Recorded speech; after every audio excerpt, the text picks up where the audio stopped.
Long before that night I had heard whispers. They weren't the spooky campfire kind, but casual mutterings, word-of-mouth warnings that slipped between breaks and locker room gossip. I started working at the Burger King on Marsh Lane during my junior year of high school, mostly to save for college and get away from the chaos at home. My dad left 2 summers ago, and Mom worked nights at a warehouse. We barely crossed paths. The job gave me structure and, more importantly, silence. My name's Aubrey Lawson. I never liked attention, never liked being involved in drama. I was quiet, good with routines, and never questioned authority, which is probably why I stayed longer than most. In the 6 months I worked there, I saw more resignations than I could count. Managers rotated like clockwork, employees left mid-shift, and yet, I stayed. I told myself it was normal, just a rough area, just bad luck. But deep down, I knew something was off. It started with the freezer, or maybe it ended there. I'm still not sure. We were warned not to go near it. At first they taped a regular, out-of-order sign. Then came the duct tape. Then a handwritten warning that simply read, "Do not enter. Leak hazard." It was taped on sloppily like an afterthought. But no one questioned it. That's the thing about fear.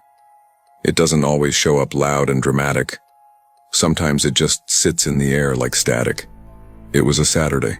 Heavy rain since 8 p.m. Just me, Maya, and Caleb. Caleb was technically our floor manager, though most nights he spent more time vaping in his car than managing anything. Maya was a part-time nursing student with tired eyes and a tired soul. That night was her last shift. She was done with the place. It was almost 11:30 when I saw them. 2 women standing under the drive-thru sign. They weren't moving. No car, no umbrella. Just standing there in the rain, soaked to the bone. One had her head tilted upward like she was counting raindrops. The other stared directly at the front doors. "You see them?" I asked quietly. Maya followed my gaze. "We're closed, right?" "No, not until midnight." We watched as they entered. No sound, no water trailing behind them. Just silence and wet footsteps that didn't echo. I stepped forward, my voice doing what protocol demanded. "Hi, welcome in. Just a heads up, kitchen's only doing drive-through orders right now." No response.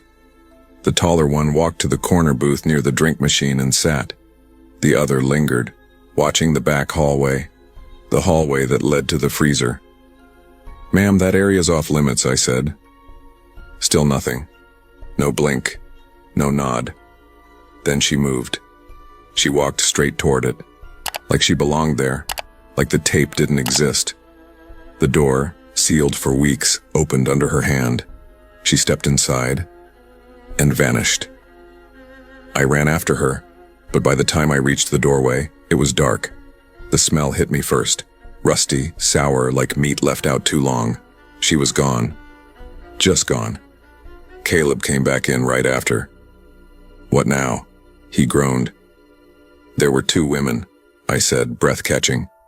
One of them walked into the freezer. Maya backed me up. She didn't even touch the tape, just went in. It smelled like something rotting. Caleb raised an eyebrow. "What 2 women?" We turned to point. The booth was empty, and that was only the beginning. The 3 of us hovered near the counter, confused and visibly shaken. Maya looked pale. Caleb rolled his eyes, clearly thinking we were overreacting. He walked briskly to the manager's computer and pulled up the security feed. "Let's see this mystery guest," he said. He pulled up the timestamp. 11:28 p.m. Door opens. Nothing. Just me and Maya standing at the counter reacting to no one. Caleb frowned. "See? Nobody came in. Maybe y'all need to clock out early." I leaned in. No, I saw them. One looked at me. Maya whispered, "What's back there, Caleb? What happened in that freezer?" He was silent for a moment, then finally said, "A homeless guy OD'd back there last summer. Broke in after hours. They found him 2 days later. Cops came, but it got swept under the rug. Some people said there were signs someone else was in there with him, but the security footage got erased." My stomach dropped, and management just Covered it up? Corporate told us to tape it off and forget it. We should have left right then. But we didn't. We stayed and cleaned. Maya and I wiped down the front area. Caleb disappeared into the office. But while sanitizing the touchscreen kiosk, I saw it. Smears of ketchup. Not spilled, not accidental. Written. "You locked me in." I screamed. Maya dropped an entire bin of fryer tools. The crash brought Caleb back annoyed, until he saw the words. We rushed to the hallway. The freezer door was wide open. Inside, nothing. Except a soaked Burger King hat, stained with something dark, thick. We locked the door, taped it again, called the regional manager who told us flatly, "Do not call the cops, just lock up and go home." I barely remember driving home. My hands were shaking the whole time. I didn't even shower. I just laid in bed with the lights on. At 2:12 a.m. my phone buzzed. No name, no contact, just one message. "Still cold in here." I quit the next morning. Maya too. Caleb said he'd hold things down until corporate figured it out. A week later, he didn't show up for his shift. They found his car in the lot, door open, engine off. No sign of him. Burger King boarded up the hallway, placed a new drink station to cover the space, pretended the freezer never existed. But I remember the woman staring at the freezer like it held a piece of her. And maybe it did. Maybe she wasn't haunting the place. Maybe she was trapped in it. Sometimes we ignore what doesn't make sense. We tape it shut. We put signs on it. We tell ourselves it's not our business. But silence can be just as dangerous as ghosts. Never ignore the places where people have suffered. The past doesn't stay buried. It waits for someone to notice. There are places you think you've forgotten, until the smell hits you. Not a bad smell, just something specific. Char-grilled meat, fryer oil, the faint sweetness of a soda machine. That's what got me when I stepped inside that Burger King on South Atlantic Boulevard. The second I walked in, it was like my 11-year-old self punched through time and yanked me backward. Summer of 2005. I was spending the week with my Uncle Victor and cousin Evan in Monterey Park. My mom needed a break, and Uncle Vic, always the distracted type, said he didn't mind. I'd done the trip every July since I was 6, but that year was different. Uncle Vic was more stressed than usual, working 2 jobs, barely sleeping, always arguing with someone on the phone. Evan was 13, moody and distant, sneaking out to smoke with his older friends. I felt like a third wheel in my own vacation. The one thing we still did together was walk to the Burger King down the block. It was our quiet routine. We'd sit in the same booth, split Whopper Juniors and fries, drink Coke through cracked lids. It was the one place we didn't have to talk much. Behind that Burger King was a building I'd never seen anywhere else. 2 stories, faded metal siding, windows so filthy you couldn't tell if they were boarded or just coated in grime. The letters on the side were peeling, unreadable. Evan said the neighborhood kids called it the cold box. No one knew what it had been. It had no activity, no lights, no sounds. It just sat there, looming behind the drive-thru like it had nowhere else to go. One night, right before sunset, we were eating when I looked up and saw it. A figure. 2nd floor. Window directly across from our booth. It was facing sideways. Didn't move. At first, I thought it was a mannequin, maybe some prank, until another shape appeared behind it. Taller, thinner, with limbs that bent like they'd never learned how to work properly. This one turned toward us. Its face wasn't right.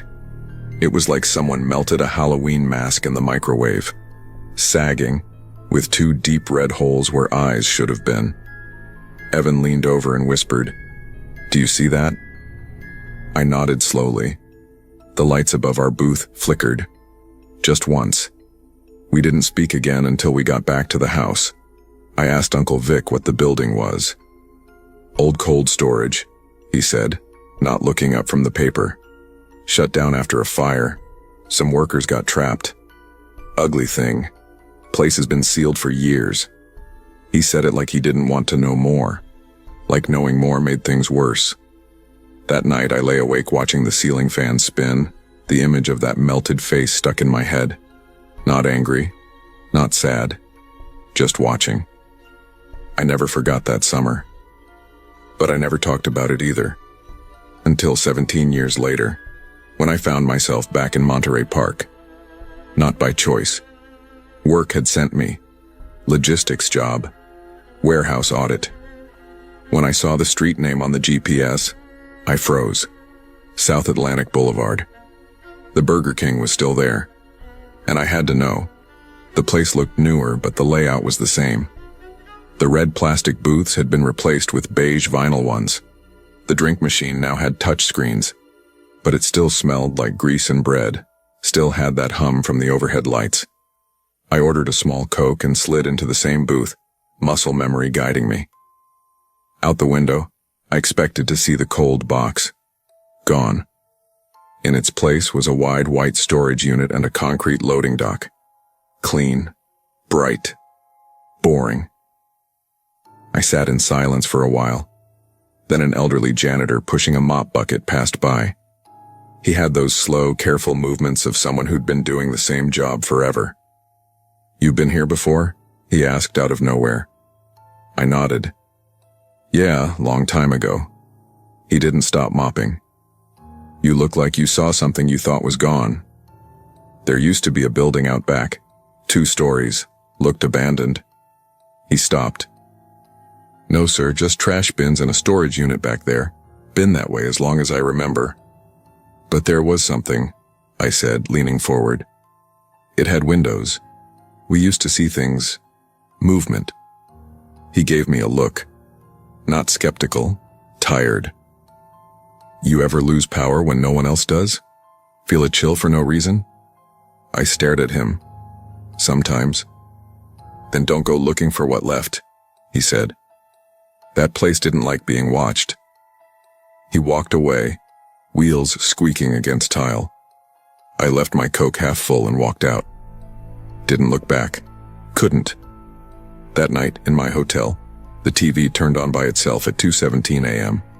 No volume, just static. Then black. Then 2 red dots appeared on the screen, upper right corner. Not bright. Just there. I unplugged the TV. The screen stayed on for 2 more seconds. In the glass reflection next to it, I swear I saw 2 figures. One tall, one melted. I filed for a transfer the next morning, packed everything in my rental and drove until I hit Arizona. I didn't explain anything to HR, but I did call Evan. He picked up like he'd been expecting me. "I was wondering when you'd remember," he said. "You remember that night?"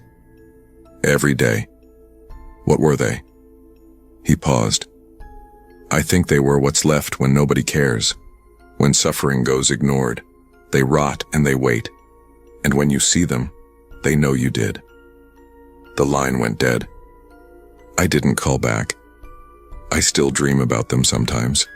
The tall one, the melted one. Watching from that window, like I owed them something. I don't eat at Burger King anymore, and I never sit with my back to windows. We forget that buildings remember, that places store pain the way bodies do, and when we ignore it long enough it takes form.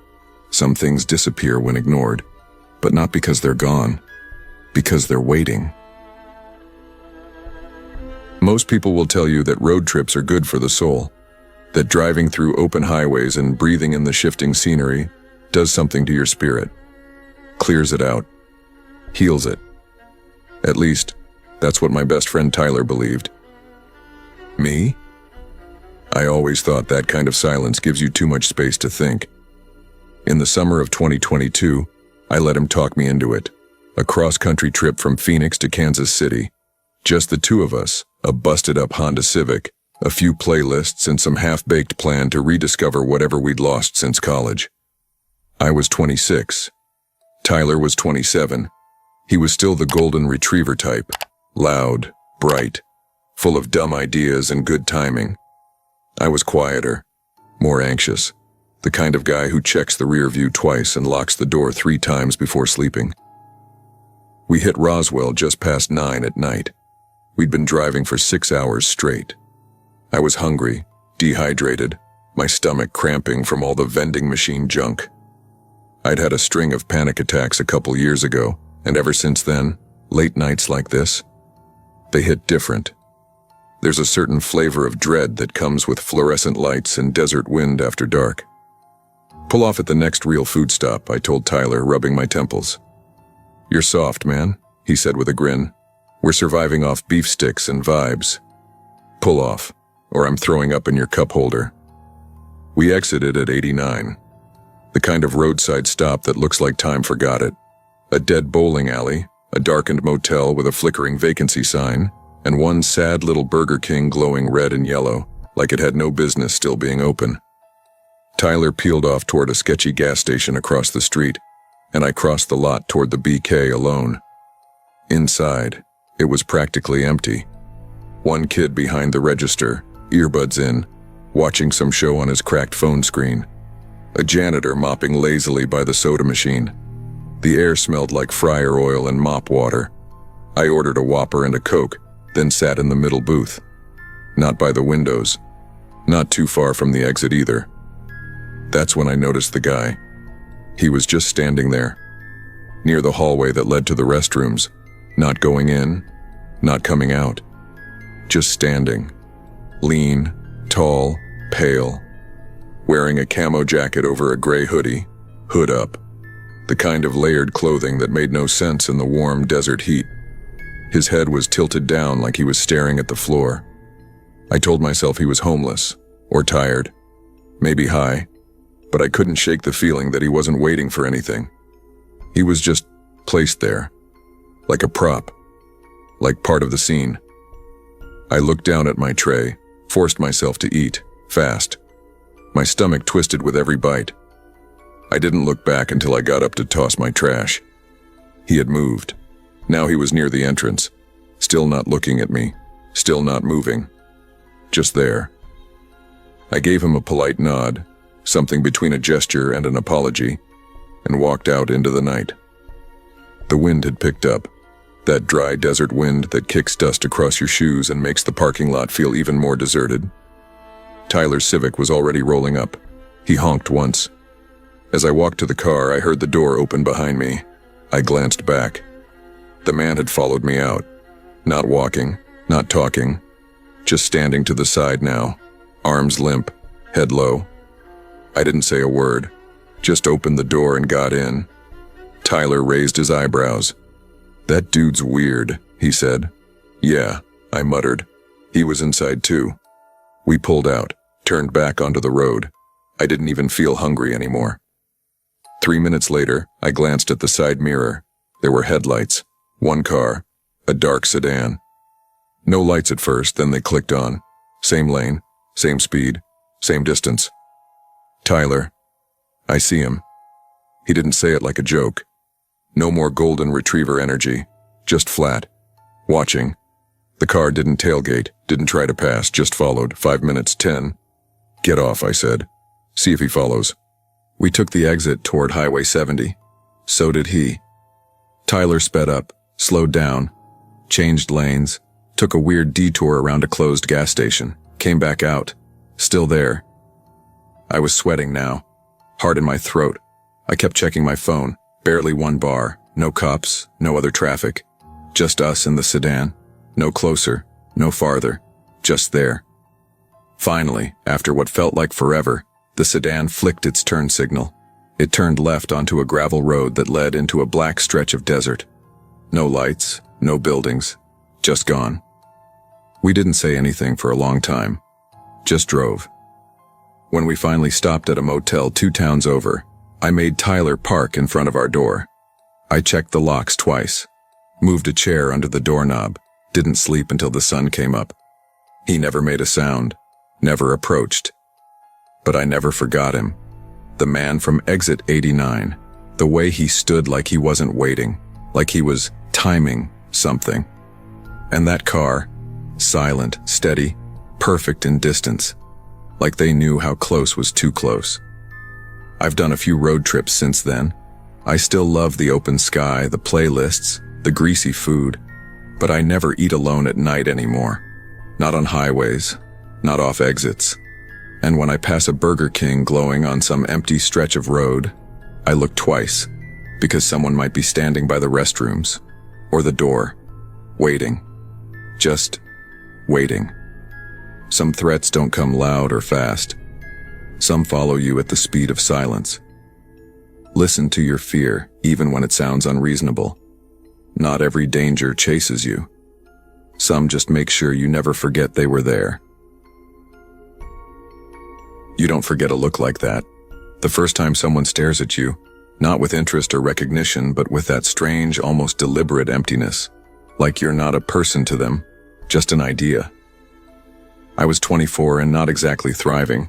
I'd moved back in with my dad in Parker, Colorado after a failed lease and an even more failed relationship in Denver.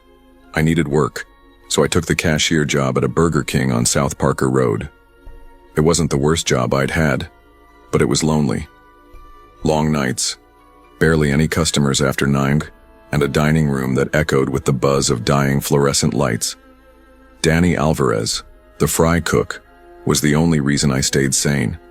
She was 2 years older, with thick black curls tied up under a Burger King visor and a sharp sense of humor that could cut through silence like a knife. We'd joke around, play music from her Bluetooth speaker during slow hours, and trash talk the playlist they forced us to play over the lobby speakers. That night in February started like any other. Cold, dead quiet. I remember the way the wind pushed against the front doors like it was testing our patience. It was just the two of us again. No manager, no cleaner, no customers since about 8:40 p.m. I was wiping down the counters when I saw him. Just standing in front of the restaurant, maybe 10 feet away, not moving, not pacing. Just there. His coat was this mossy green parka thick with dust or salt stains torn at the elbow. His face was partially hidden under matted black and gray hair and a tangled beard, but I could see his eyes through the window. And I swear to you they were dead. Not angry, not curious, just hollow. I tried to pretend I didn't see him. Rearranged lids at the drink station. Wiped the napkin holder 3 times. But he wouldn't stop staring. Eventually, I slipped into the back and called out to Danny. There's some guy outside, he's just standing there, like he's waiting for something. She peeked out from the fryer station, wiping her hands on a towel. Homeless, probably, she muttered. Might be high. People from the laundromat cut through here sometimes. I nodded, half wishing that was all it was. But when we both peeked out the drive-thru window to check again, he was gone. Just like that. Okay. Now that's creepier than him being there, Danny said, narrowing her eyes. I forced a laugh, trying to shake it off, but something about it got under my skin. We finished cleaning up, mopped, restocked cups, ran closing checks. But I kept glancing at the front windows like he might show up again. He didn't. At least not yet. I tried not to think about him the next night. I told myself people loiter outside restaurants all the time. But the way he'd vanished when we weren't looking, like a whisper in the dark, clung to me. I couldn't shake it. It was the following Wednesday, exactly a week later, that he came back. This time, I was sweeping under the booths around 11:15 p.m. when I saw a shadow shift outside the windows. My eyes locked onto the glass. It was him. Same parka, same dead eyes. Standing even closer now, right outside the dining room. He wasn't looking at the menu board or checking a phone. He was watching me, his hands buried in his coat pockets, his head slightly tilted like he was trying to figure something out. I backed away slowly, heart pounding, and called for Danny. "He's back," I whispered. Danny came over, towel still in hand, eyes sharp. She moved fast, walking right up to the glass but keeping just out of direct line. "Okay, no," she said, looking at me. "This guy's not just a rando. He's watching you. That's calculated." She locked the front doors while I hovered near the phone. But by the time we looked again, gone. We checked every corner of the lot from the drive-thru window. Empty. Danny wasn't the type to scare easily, but even she didn't like it. "If he shows up again, we're calling the cops," she said. I don't care if he's just standing there. After that, we stayed near each other the rest of the shift. I didn't even go to the bathroom alone. The lights in the lot flickered every now and then. The wind pushed trash across the empty drive-through lane. And in my mind, I kept seeing his eyes. Like he wasn't looking at me. Like he was choosing me. Closing time came. I was supposed to take the trash out to the back dumpster, something I hated doing on good nights. The area behind the restaurant was dimly lit, with only one buzzing light over the back door and a cracked camera pointing toward the alley. Danny saw me hesitating. "I'll do it," she said, grabbing the bag. "You owe me a donut run, though." She always tried to make things lighter. I smiled and nodded, but I stayed by the back door, counting down the register at the little office desk. 5 minutes passed, then 10. "Danny?" I called out. Nothing. I stepped outside, scanning the lot. That's when I saw her, sprinting from the edge of the lot, eyes wide with panic. "Go inside. Lock the door." I didn't question her. I slammed the metal door shut and twisted the bolt. Seconds later, I saw him. The man. From the parking lot.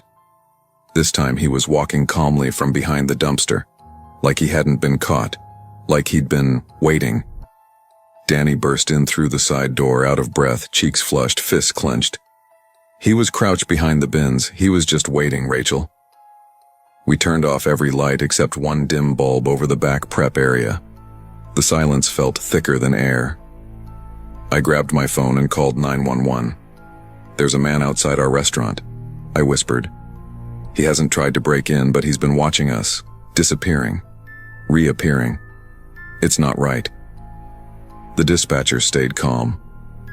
She said an officer was already nearby, would be there in less than 10 minutes. 10 minutes. I stood near the kitchen, peeking through the small rectangular window in the side door. At first, nothing. Then, his face appeared in the window, pressed against the glass, and he smiled. It wasn't a grin. It was slow, crooked, and twisted, like someone who knows a secret, someone who thinks he's already been inside. I turned away, heart hammering. Danny gripped the handle of a mop like it was a weapon. We crouched in the break room, whispering. We didn't speak of the smile. We didn't need to. We felt it. When the cops arrived just after 2 a.m., the man was gone. They searched the lot, the alley, even walked through the nearby bushes near the edge of the property. Nothing. Could have been a drifter, one officer said. Could be someone looking to scare people. But we'll keep an eye on the lot for the rest of the night. I nodded, but I knew better. That man wasn't trying to scare us. He was testing us, seeing how far he could go, how close he could get. I started carrying pepper spray after that. I parked closer to the doors. I never took the trash out alone again. And sometimes when I closed my eyes, I saw his face again, pressed against the glass. That smile. I kept wondering, what if Danny hadn't seen him? What if I had taken out the trash instead? Would I have heard footsteps before he stepped out? Or would I have seen him only when it was too late? It's easy to dismiss small red flags, a strange look, a lingering presence. But instincts exist for a reason. Trust them. Because sometimes, the people who don't speak, the ones who linger just outside the edge of normal, they're the ones you have to remember. And never forget to lock the door. There's a strange clarity that comes with childhood memories. Not the big moments people assume shape you, but the quiet ones, the slow afternoons, the ordinary routines that suddenly go sideways and leave you holding your breath, even decades later. The summer of 1999 had a stillness to it. I was 9. My little sister Maddie was 7, and my cousin Jane had just turned 14. Jane had always been a little older than her age, sharp, responsible, but with this quiet, rebellious streak. She watched after us when our parents were busy, which that summer meant cleaning out my aunt's overstuffed garage in Burbank. That Sunday afternoon, the sun was out in full force, bleaching the sidewalks and stretching long shadows across every parked car. Jane, probably tired of Maddie asking questions and me bouncing a tennis ball against the fence, said we should walk to Burger King. It was only a few blocks away, nestled between a dry cleaner's and an empty dentist office, the kind of strip everyone forgets exists until they need a drive-through soda or a $1 cone. Jane promised ice cream if we behaved. We left our parents elbow-deep in cardboard boxes and stepped out into the hot breeze. I remember the way her ponytail bounced when she walked ahead of us, that quiet sense of authority she had over the two of us. I remember the sound of cicadas and the smell of fresh asphalt. The Burger King itself was nothing special. Cold air hit us the moment we stepped inside, overcompensating for the heat outside. The tiles were scuffed, the red booths faded to a dull maroon, and the soda fountain was half out of syrup. We found a window booth and spread out, Jane with a plastic cup full of Sprite, me with fries, and Maddie happily kicking her sneakers against the seat. After we ate, Jane let us wander to the back corner play area. It wasn't much. Just a plastic jungle gym that probably hadn't passed inspection in years and a few blinking broken arcade machines. But it was a break from boredom. Maddie crawled into the plastic tunnel. I sat on the edge of the rubber floor, watching her try to spin a sticky steering wheel. That's when the woman came in. She didn't look like anyone else inside. No kids, no food, no motion toward the counter. She stood by the front entrance, holding a large black leather purse like it was a trophy. Her sunglasses were round and oversized, covering most of her face even though we were indoors. Her dress looked too formal, stiff fabric with a floral pattern that reminded me of something I'd seen at a funeral. She wasn't smiling. Not yet. She wasn't there for food. She was there for something else.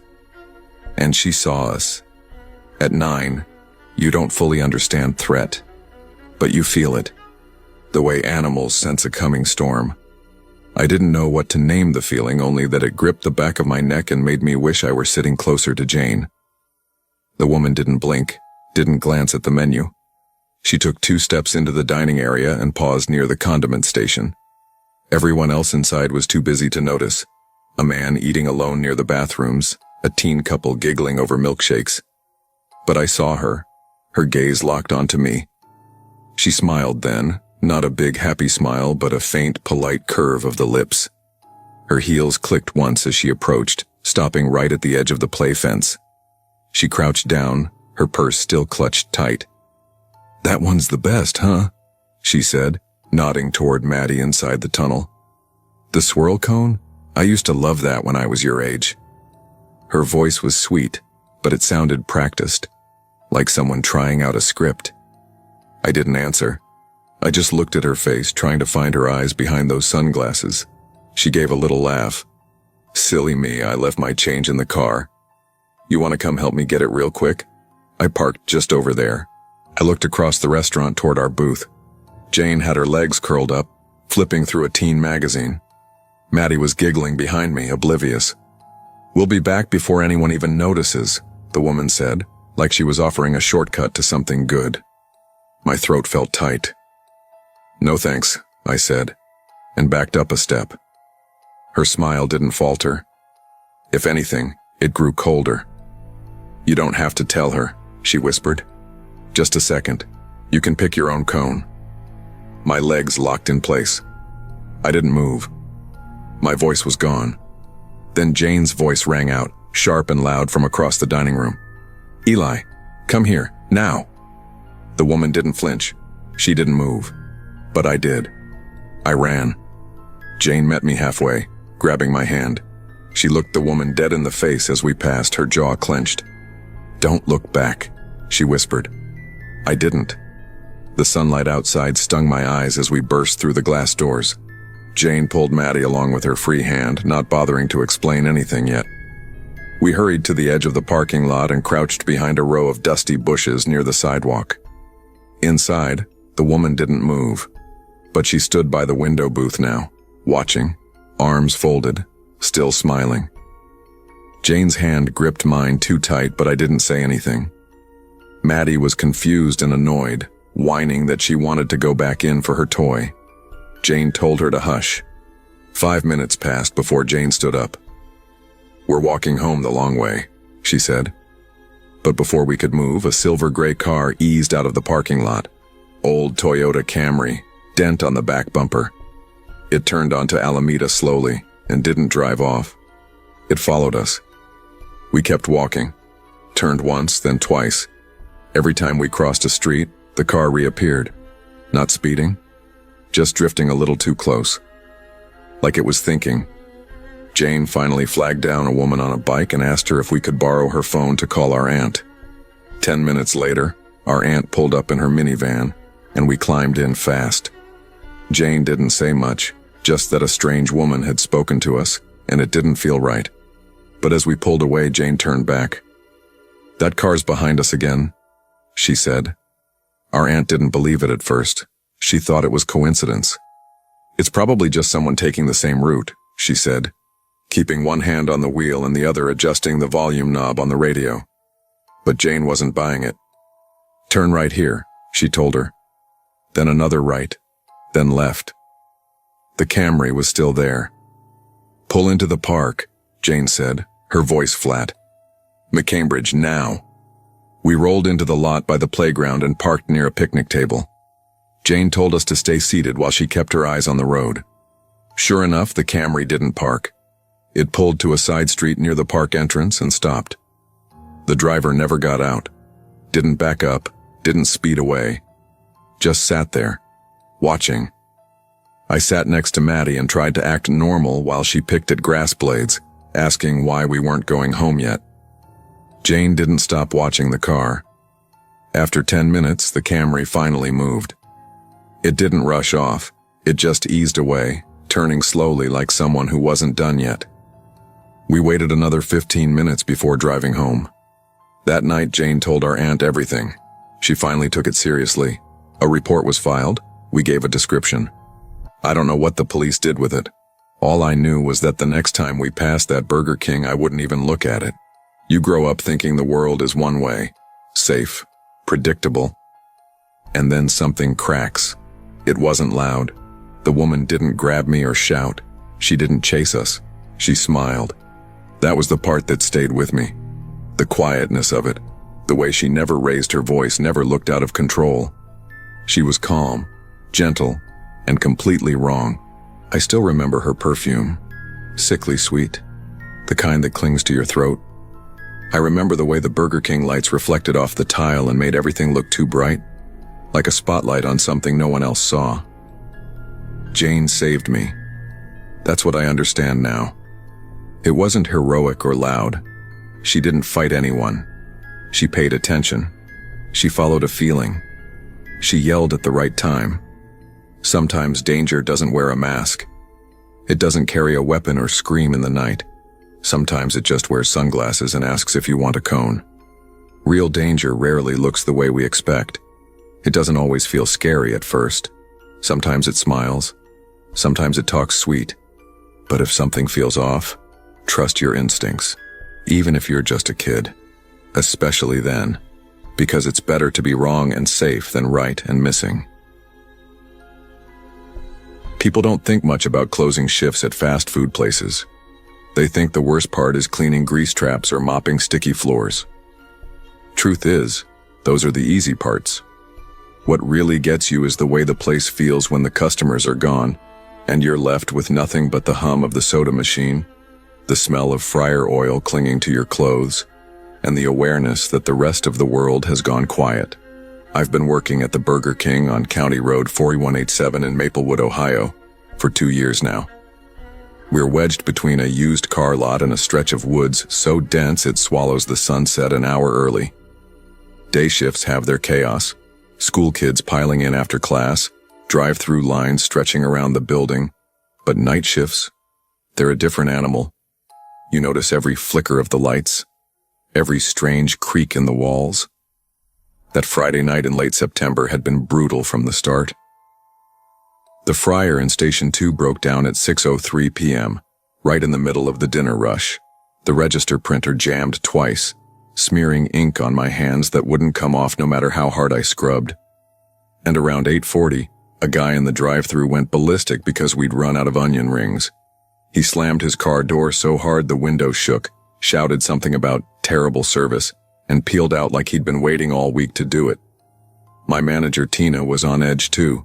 She's a tough woman in her late 40s with a smoker's cough and a way of hovering over you that makes you feel like every move you make is being graded.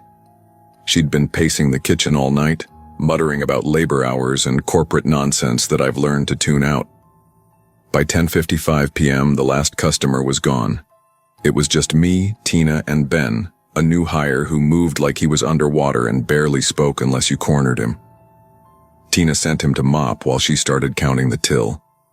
I grabbed the last bag of trash and headed out back. The first thing I noticed was how dark it was. The floodlight above the dumpster had burned out last week and no one had bothered to replace it. The only light came from the thin spill of yellow through the open back door. The air was heavy, still warm for September, and the silence was so thick I could hear my own breathing. That's when I heard the rustle. Not quick, like a raccoon or possum. Slow, deliberate. I froze, trash bag in hand, eyes straining toward the tree line. And that's when I saw it. A faint outline of a person standing between two tall pines, perfectly still, watching. I told myself it could be anything. A trick of the light, maybe someone cutting through the woods.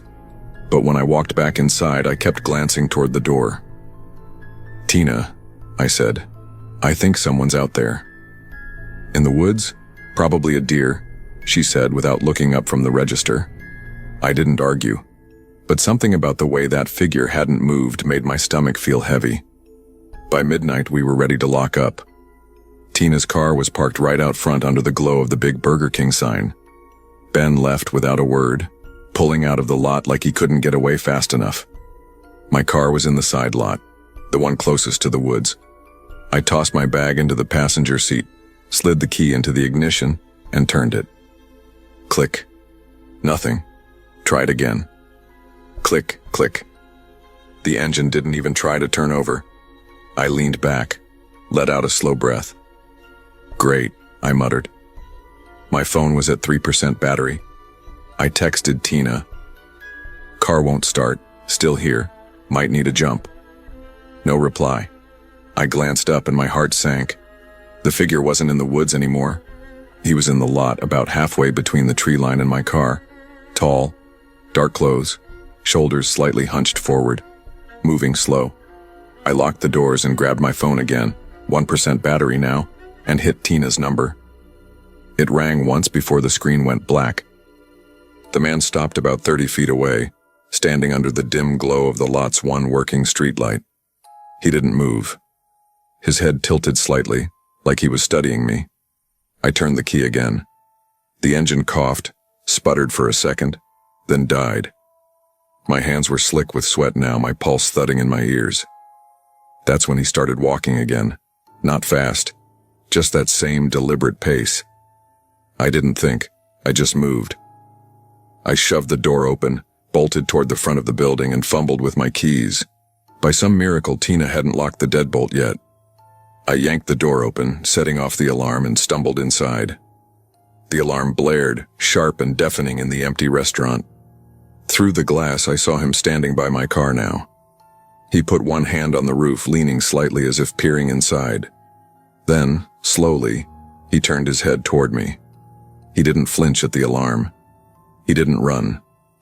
After a few seconds, he turned and walked back toward the woods, swallowed up by the dark. I stood there for a long time, my chest heaving, before I called 911 from the store phone. The police showed up about 15 minutes later, 2 officers in a cruiser. They searched the lot, then the woods, found nothing. One of them, a young guy with tired eyes, told me there had been a report earlier that week about someone trying to pry open the back door of the restaurant after hours. No one had been caught. Tina came back, grumbling about the alarm going off, but when she saw my face, she didn't say much. She jumped my car and followed me halfway home. That night I lay in bed, every shadow in my apartment looking like a man standing perfectly still. Months later, I'm still here, still closing some nights. But I never park in the side lot anymore. I never take the trash out without glancing at the tree line. And when I do glance, I'm always bracing myself for the chance that he's still there. Because I can't shake the feeling that he wasn't just passing through, that he was looking for a way in. Trust your instincts when something feels wrong. Sometimes fear isn't paranoia. It's your mind recognizing danger before your eyes do. People think the scariest part of working fast food is the rush hour. The lines that stretch to the door, the fryer alarms blaring, the soda machine sputtering out mid-order. It can get chaotic, sure, but chaos is predictable. You know it's coming, you know it will end, and you know the worst you'll leave with is smelling like French fries. The real danger isn't when the place is full, it's when it's empty. When I first moved to Fairview, Kansas, I wasn't looking for anything glamorous. I'd just come off a breakup that gutted me more than I wanted to admit. I needed a place where I could start over, keep my head down, and pay the bills without too much social obligation. That's how I ended up at the Burger King off Highway 17. It wasn't much, a squat brick building with a flickering sign and a parking lot big enough for maybe 20 cars. I'd work evenings, sometimes closing, alongside a rotating crew of teenagers and burned-out adults who were just biding their time until something better came along. My boss, Phil, was a 50-something man with the weary patience of someone who'd been yelled at by strangers for decades. The thing about Highway 17 was that it didn't see much traffic after dark, except for long-haul truckers or the occasional drifter passing through town. Most customers were fine, tired, hungry, polite in that half-present way people are after a long day. And then there was the night the door chimed at 5:12 p.m. I remember it clearly, because I was leaning against the counter, reorganizing receipt paper for the third time just to stay busy. The air smelled faintly of fryer grease and bleach from the pre-closing wipe-down. He walked in slow, like each step was an afterthought. Tall, broad-shouldered, his windbreaker zipped all the way to his neck even though it was a warm October day. His hair was slicked back, not stylish, just flattened, like it hadn't moved in hours. But it was his eyes that caught me. They didn't sweep the room naturally. They snapped from one point to another, quick, deliberate, like he was taking an inventory of the place. Register, exit, kitchen door, back hallway. He came straight to my register. No pause at the menu, no glancing at the specials. 4 Whoppers, 3 large fries, 20-piece nuggets, 2 large Cokes, apple pie. His voice was soft but rough-edged, like gravel sliding over concrete. I rang it up, the register beeping louder than usual in the quiet. He handed me a stack of crumpled bills, faintly damp, with a chemical tang I couldn't place at first. Gasoline. "Gonna need a couple trays for this," he said when I handed him the receipt. When the food was ready, I expected him to take it to a booth and start eating like everyone else.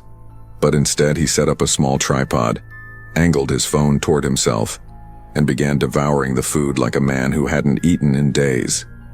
The bites were too big, too fast, grease running down his chin as he occasionally glanced at the camera.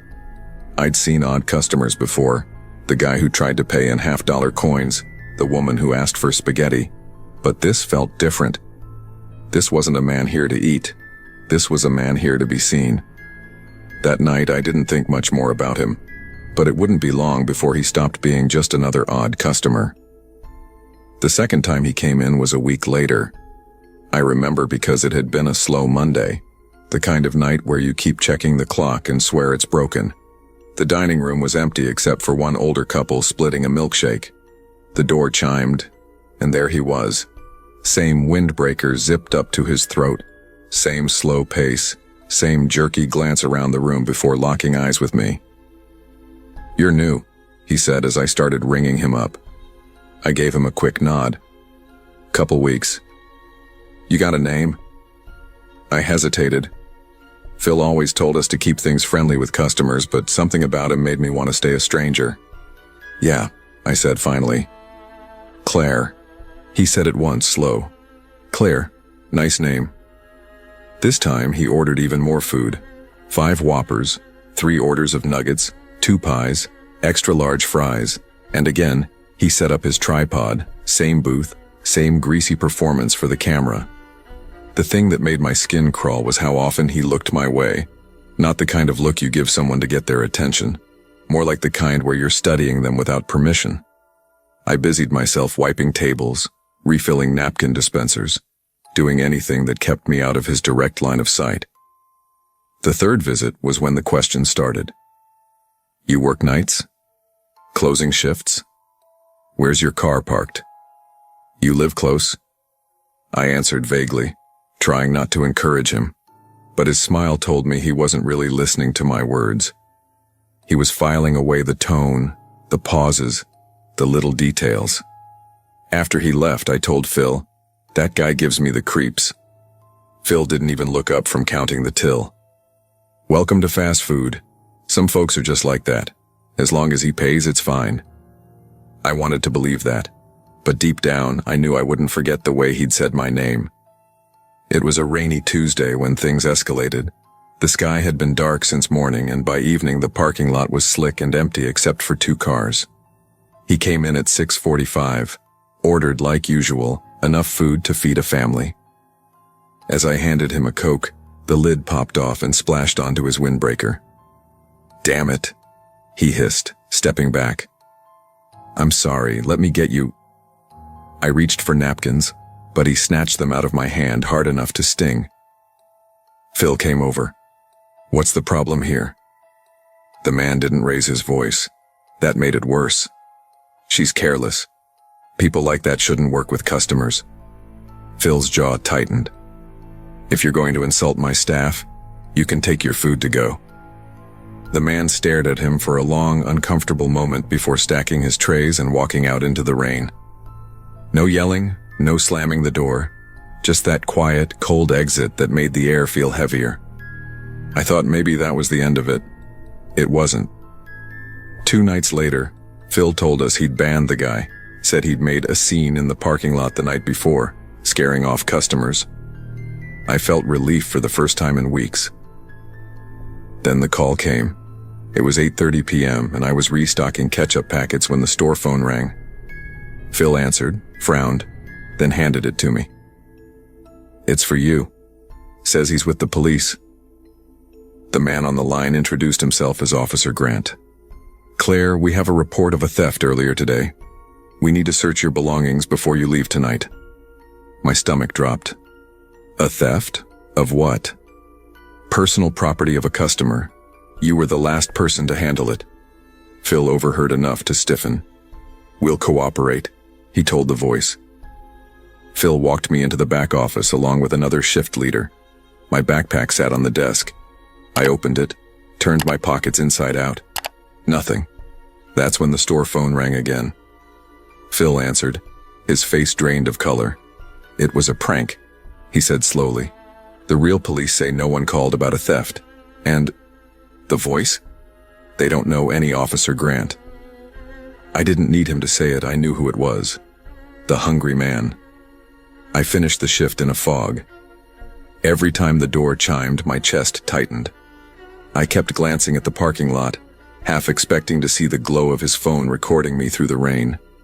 At closing, Phil insisted on walking me to my car.